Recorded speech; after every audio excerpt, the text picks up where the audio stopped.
Salut les footeux, salut les amis, on est ravis de vous retrouver. La fin de saison est passionnante à tous les niveaux, que ce soit avec Nantes justement qui lutte pour ne pas descendre en Ligue 2 ou bien sur le championnat national. Laval et Cholet sont assurés de rester à l'échelon de 3e division l'an prochain. Mais Le Mans, lui, a encore des chances d'accéder à la Ligue 2. On va retrouver celui qui termine sa 5e saison sous le maillot sartois, Monsieur Afidi. Hamza, on parlait justement de la fin de championnat qui est haletante du côté du Mans. Sur quoi ça va jouer honnêtement ces 3 dernières journées? Malheureusement, c'est pas entre le sort n'est pas entre nos mains. Mais nous, en tout cas, de notre côté, on va tout faire pour tout gagner, tout simplement. Et après, s'il y a faux pas de Villefranche, ben, on y sera. S'il n'y a pas de faux pas de Villefranche, on pourra s'en vouloir qu'à nous-mêmes, hein. On aurait dû faire mieux un peu et ça serait dommage. Mais pour l'instant, moi, j'y crois fort en tout cas et tout le monde au club y croit.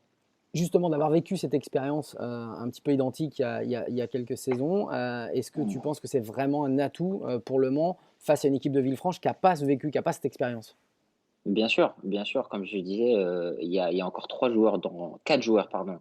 Il y a Alex, Pierre, Georges et moi qui avons vécu cette fin de saison il y a 2 ans. Et je pense que c'est un atout et voilà, que quand ça allait pas, et il y a quelques semaines, voilà, on essayait comme on pouvait, bien sûr, de rassurer le groupe, enfin, voilà, de donner un peu tout simplement notre avis, que de dire que attention les gars, ça va vite, c'est pas mort, rien n'est joué, il faut jouer jusqu'à vraiment la fin. Et je trouve que voilà qu'aujourd'hui un peu ce qu'on disait, malheureusement, on avait un peu raison et j'espère qu'on ira jusqu'au bout. J'espère qu'on ira jusqu'au bout parce que vraiment on peut se faire une fin de saison tout simplement incroyable. On peut vivre quelque chose d'incroyable et ça serait top pour nous et pour le club. Et ces 5 saisons donc passées au Mans t'ont permis à la fois avec le club de grandir tout simplement. Est-ce que tu es satisfait à 28 ans justement de ton parcours de footballeur? Franchement, je suis assez content et je suis assez satisfait parce qu'on Et fier aussi certainement. et fier surtout parce en vrai, je reviens de très, très loin. Je reviens de très, très loin dans le sens où après Angers, j'avais eu des soucis avec ma cheville. Je me suis blessé, j'ai été très gravement blessé. Je me suis fait opérer, 2 fois de la cheville. J'ai eu une saison blanche Tu t'es dit je vais plus où jamais rejouer au foot? oui, bien sûr, je me suis dit ça. Je me suis dit, «Le foot, c'est fini. Le foot, c'est fini. Le foot en pro, à haut niveau, c'est mort en tout cas. Voilà, va falloir faire autre chose». Mais je sais pas pourquoi, mais j'arrivais pas à me faire à cette idée parce que c'était dur, c'était dur. Je me suis dit: «Non, je peux pas, voilà, je peux pas abandonner comme ça». Puis, voilà, j'étais pas mal déterminé, j'ai travaillé, j'ai fait ce qu'il fallait, les soins, voilà, les kinés, tout, les médecins. J'étais pas bon, franchement, j'ai fait quasiment le tour de France, des médecins pour essayer de soigner ma cheville Tu as mis combien de temps à t'en remettre? et j'ai mis, plus d'une saison. J'ai fait une saison blanche, je me suis fait Mais opérer, à retrouver j'étais ton chez vrai moi. niveau? À retrouver mon vrai niveau, franchement, j'ai dû mettre, minimum 15 ou 16 mois. Waouh! 15 ou 16 mois à retrouver pour jouer au foot quoi, tout simplement. Pas pour aller jouer en pro ou quoi, tout simplement juste pour jouer au foot et quand je vois d'où je suis parti franchement ou plutôt d'où je suis revenu, c'est magnifique franchement, j'en suis très fier. Alors si on reprend justement ces 5 saisons, est-ce que tu as des images vraiment qui te retraversent l'esprit là? Parce que tu me disais je pourrais t'en donner Mmh. des tonnes et des Mmh. tonnes. Je vais commencer par le plus grand moment, c'est le match retour contre le Gazélec des barrages. Voilà, où tout simplement, je pourrais tout raconter comme si c'était hier où, voilà, on fait une ressortie de balle où voilà, je décale à droite, je crois que c'était Victor, il laisse passer, puis un centre de Vincent, puis Steph Diarra qui remet de la tête. Moi, je suis juste devant la surface, je lui dis: «Mam, il va contrôler de la poitrine, il va me la mettre, je vais frapper, puis voilà, c'est bon». Puis voilà, puis Mam qui fait Mam Soro qui sort un retourné du futur, incroyable, puis je vois 97e le minute.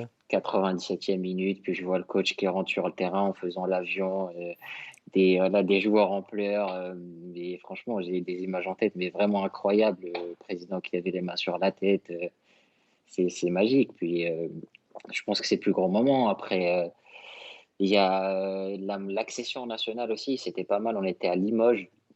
On était à Limoges, mais on a fait une fête incroyable au vestiaire avec les supporters qui nous attendaient en dehors aussi. Alors on le disait, il te reste une année de contrat avec Le Mans. Ton avenir, tu le vois dans la Sarthe toujours? Pourquoi pas? T'es pas Pourquoi sûr? pas? Franchement, non, non, franchement, pourquoi pas? Moi, comme je te l'ai dit tout à l'heure, moi, je suis bien. Je suis bien ici. Sinon, franchement, je serais jamais resté 5 ans. Donc, pourquoi pas? Moi, je suis bien. Voilà. Après, faut voir aussi comment le club évolue. Faut voir, voilà, ce qui se passe en haut aussi. Et moi, pour l'instant, je suis bien. Tout se passe bien pour moi. Je suis très heureux. Je suis dans un club ambitieux, un club qui veut toujours jouer les premiers rôles.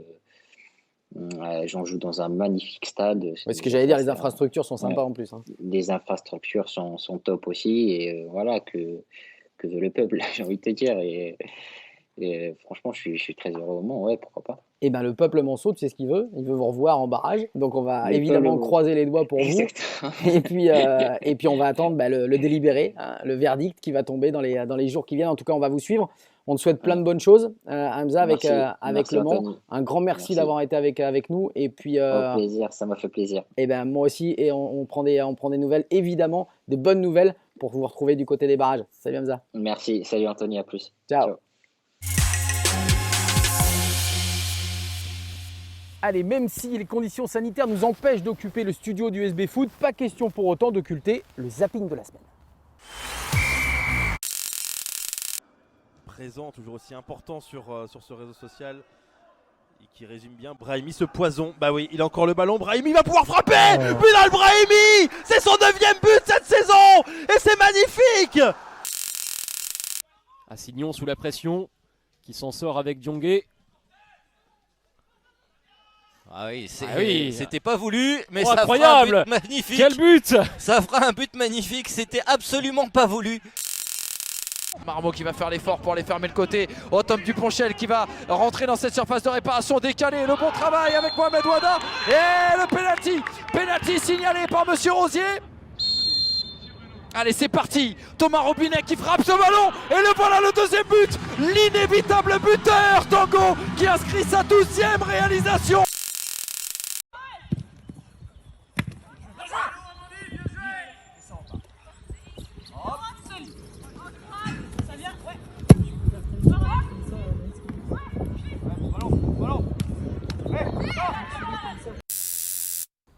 « 11 ans de présidence, mais une vie entière consacrée à son club de toujours, le Stade Lavallois. Philippe Jean, à 2 reprises, est venu prêter main forte au tango. À 2 reprises, il a dû se résoudre également à quitter le navire. Avec lui, on évoque l'avenir de son club de cœur. Philippe Jean, bonjour. Bonjour Anthony. Ravi de vous avoir avec nous dans USB Foot parce que c'est vrai que on avait d'abord envie de prendre de vos nouvelles. Comment ça va? Ah bah, ça va bien, je vous remercie beaucoup. Non, une nouvelle vie reprend puisque j'ai quitté mes fonctions tout début avril. Voilà, après un premier passage, un arrêt, un deuxième passage, mais il fallait aussi passer la main. Et ça fait du bien aussi de pouvoir retrouver sa famille, de retrouver des activités un peu plus personnelles et puis de se consacrer du temps avec sans limite pour d'autres choses. Justement, bon, si on met le Covid un petit peu de côté, qui a touché un peu tous les clubs, c'est quoi justement la plus grosse, on va dire, problématique du Stade Lavallois pour ne pas figurer dans les 3 premiers cette année? Qu'est-ce qui n'a pas fonctionné? Je pense que dans le jeu, on n'était pas au top. Anthony, vous avez pu suivre des matchs, on s'est vu à Cholet, on s'est vu dans d'autres. Voilà, je pense que la différence, elle s'est faite avec les équipes du haut de tableau sur la qualité du jeu. Quand on voit Bastia, surtout Quevilly, c'était vraiment un beau football à voir. Nous, on était beaucoup plus hachés. Alors, individuellement, je pense qu'on avait les joueurs, mais c'est vrai que collectivement, c'était pas tout à fait le niveau du haut de championnat que moi j'avais pu connaître lors de la première montée que j'ai fait avec Philippe Berger. On avait quand même d'autres arguments dans le jeu, proprement dit, le jeu collectif. Est-ce que vous pensez que le Stade Lavallois va être pas mal d'années dans ce championnat national en raison de du football qui évolue? Eh bien, écoutez, j'espère que le Stade Lavallois remontera, mais ça ne sera pas si simple que ça. Ça sera difficile.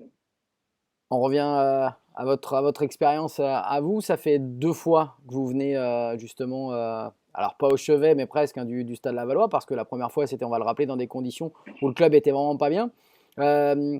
Comment fonctionne le club réellement? Parce qu'on a la sensation que vous ne décidez pas forcément de votre avenir.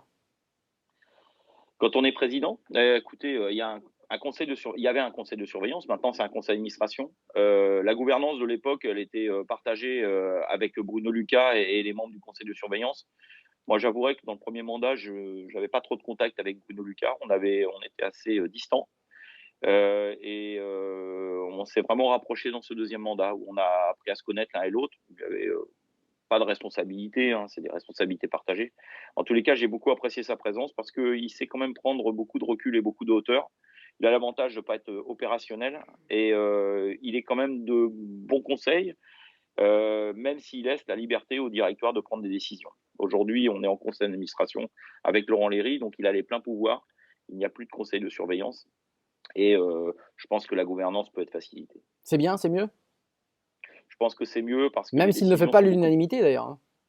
Bon, l'unanimité, vous savez, dans le football, c'est très simple, l'unanimité. Il suffit d'avoir des résultats sportifs et puis vous faites l'unanimité. Qu'est-ce qui va le plus vous manquer et le moins vous manquer à Laval, au Stade Lavallois? Ce qui va le plus me manquer, c'est la relation humaine. La relation humaine avec le staff, avec les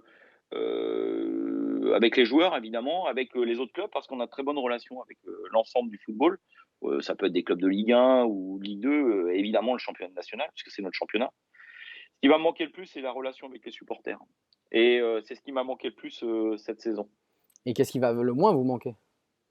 Ce qui va moins me manquer, c'est les réseaux sociaux. C'est tout ce qui peut être mis sur les réseaux sociaux, parce que depuis peu, je m'y intéresse pour mes fonctions entrepreneuriales.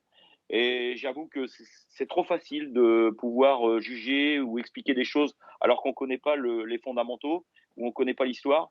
En gardant l'anonymat derrière un écran. Voilà, moi je trouve que ce qui est bien, c'est la discussion, l'échange. Même si on n'est pas d'accord avec les gens, ben, on a le droit de pas être d'accord, on a le droit d'essayer de convaincre. Et puis si on n'arrive pas à convaincre, c'est pas très grave, mais au moins on a eu un échange constructif. Bon, vous savez que les adages sont souvent là pour être remis au goût du jour. On dit jamais 203, Philippe Jean. Non. Je suis convaincu que le club va, de par son mode de gouvernance, et par cette dynamique, je l'ai cherché aussi en quittant ses fonctions. J'espère en tous les cas que l'année prochaine sera une très belle saison. C'est ce que je souhaite au Tango. Parce que bien sûr, vous le voyez derrière, mon cœur il reste un peu orange et noir dans mon bureau. Mais en tous les cas, moi je serai toujours supporter du Stade Lavallois et je souhaite une bonne continuation au Stade Lavallois. Mais revenir une troisième fois, c'est pas envisageable pour moi. On vous reverra quand même au stade. Ah, bien sûr, je suis un passionné. Au stade ou en déplacement, les kilomètres ne me gênent pas, ils ne m'ont jamais gêné. Donc en déplacement, probablement aussi aller voir les jeunes parce que je trouve que la formation, c'est extrêmement important dans les clubs et en particulier au Stade Lavallois. On est un petit département, on est quand même un petit club sur la cartographie du football et la formation pour moi fait partie de l'ADN du club. Bon, en tout cas, on va vous souhaiter plein de bonnes choses. Un grand merci à vous. On a vraiment bien aimé vous côtoyer pendant toutes ces années. On espère continuer à le faire de façon tout à fait amicale et à défaut d'être professionnel. C'est très gentil. Et moi, je suivrai toujours votre émission parce que j'y suis attaché. C'est une belle émission de football pour notre région. Et félicitations à vous pour tout ce que vous faites pour le sport en général et pour le football, que ce soit le football professionnel ou le football amateur, puisque vous n'oubliez personne. Merci à vous. Merci Philippe Jean et à bientôt. Bye. Voilà, c'est la fin du SB Foot. La semaine prochaine, on parlera des derniers virages, de la dernière ligne droite, allusion à un certain Nicolas Laspal. Les spécialistes nantais apprécieront. On en parlera avec le latéral droit des Canaries, Denis Sapia. Portez-vous bien et bonne semaine.